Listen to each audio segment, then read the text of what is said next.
தேசம் பாரத் நேயர்களுக்கு அன்பு வணக்கம்.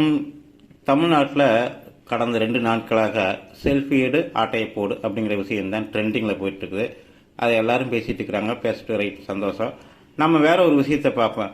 அது இந்த 2 நாளாக பேசிட்டு இருக்கிற விஷயம் திராவிட மாடல். அதை விட்டுருவோம். நம்ம தேசிய மாடலை பற்றி பார்க்க போகிறோம். இப்போ படத்தில் நீங்கள் பார்த்த 2 பேர் யாருன்னு கேட்டிங்கன்னா, இப்போ நீங்கள் பேசி பார்த்துட்டு இருக்கிற வீடியோவில் பதவி ஏற்றுட்டு இருக்கிறார் திரு பதன்லால் சர்மா, ராஜஸ்தான் மாநிலத்தினுடைய முதலமைச்சர். அவருடைய வயது 56 வயசு. அவருடைய பெற்றோர்கள் தான் நீங்கள் முன்னாடி பார்த்த அந்த 2 பேர்.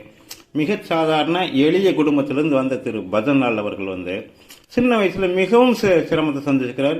சாமானிய ஒரு கூலி தொழிலாளியுடைய குடும்பம் எந்தெந்த பிரச்சனைகளை சந்திக்குமோ அப்படி வளர்ந்தவர். அவர் சிறு வயதிலேயே RSS சேர்ந்துக்கிறார்.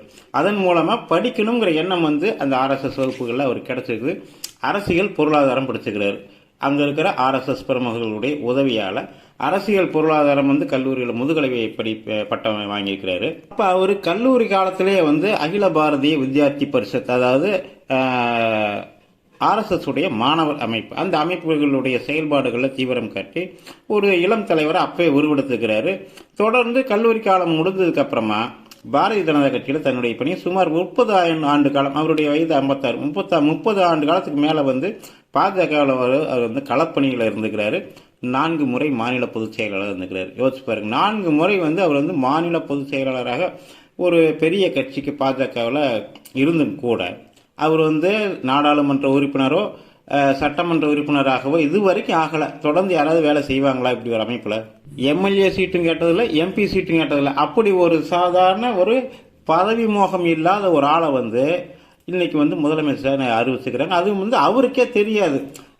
அதாவது அவர் முதலமைச்சர் கேண்டிடேட்னு சொல்லி அவர் அறிவிக்கிறப்ப அவர் அந்த ஹாலில் கடைசியில் இருந்தார். அவருக்கே அது ஒரு அதிர்ச்சியாகத்தான் இருந்திருக்குது. எல்லோரும் அங்கிருந்து எல்லாருமே விஜய் ராஜே சிந்தியா, அதாவது அங்க இருக்கிற ரஜபுத்திர மன்னர் பரம்பரையை சேர்ந்தவங்க, அவங்கள தான் அறிவிப்பாங்க, வேற ஆளே கிடையாதுன்னு நினைச்சிட்டு இருக்கிற சூழ்நிலையில் எந்த ஒரு எதிர்பார்ப்பும் எந்த ஒரு பிரச்சனைகளும் இல்லாம ஒரு சாதாரண எளிய மனிதனை அங்க முதலமைச்சர் தேர்ந்தெடுத்துக்கிறாங்க. எப்படி குஜராத்தில் ஒரு சாதாரண ஒரு வாத்நகர் அப்படிங்கிற ஒரு ரயில்வே ஸ்டேஷன்ல தேநீர் விட்ட ஒரு சிறுவன் இன்னைக்கு தன்னுடைய உழைப்பினால அவர்களுடைய திறமைக்கு கிடைச்ச அங்கீகாரமா பிரதமர் பதவியை அலங்கரிச்சிட்டு இருக்கிறாரோ, அதே மாதிரி பரத்பூர்னு ஒரு கிராமம், ராஜஸ்தானை சேர்ந்த ஒரு கிராமத்தில் பிறந்த ஒரு சாதாரண ஒரு எளிய சுயநலமில்லாத ஒரு அப்பழுக்கற்ற ஒரு ஆளை, பதவி மோகம் இல்லாத ஒரு ஆளை இன்னைக்கு அந்த மாநிலத்துடைய முதலமைச்சராக ஆக்கியிருக்கிறது பாரதிய ஜனதா கட்சி. அந்த பாரதிய ஜனதா கட்சி பிறந்து வளர்ந்த இடம் RSS என்கிற பல்கலைக்கழகம். இது போன்று எல்லா மாநிலங்களையும் இருந்துச்சுன்னா இந்த நாடு உலகின் குருவாக மாறும் என்பதில் எவ்வித ஐயப்பாடும் இல்லை. நன்றி, வணக்கம்.